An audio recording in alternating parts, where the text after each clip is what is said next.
Ako'y lasing na, kailangan ko nang umuwi. So yon, what's up guys? Magandang araw po sa inyong lahat. Ngayong araw nga po pala, samahan nyo kaming mag-inom. Kasama ko nga po pala si Michael P. Ay siya, pakitaan mo muna sila ng isang sample dyan. At kung hindi mo dumating sa akin ang paglago.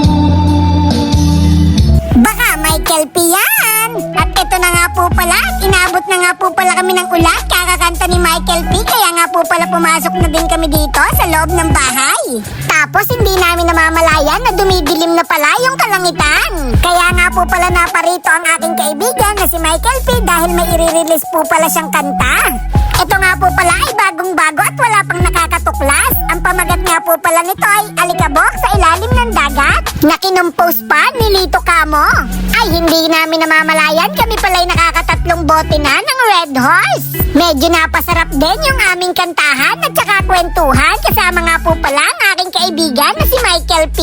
Kaya ito, bigla na lang kami naging news anchor.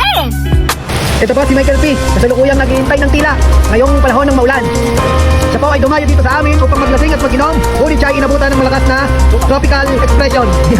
Kaya ang expression na yan ay hindi pa malaman kung ano. Yan. Medyo may katakutan ng ilong pero dumudugo pag nag-i-English. Ay, Shay, paano po? Ako pala'y napapahaba na. Makikilike, follow, and share naman po ng aking mga video. Salamat!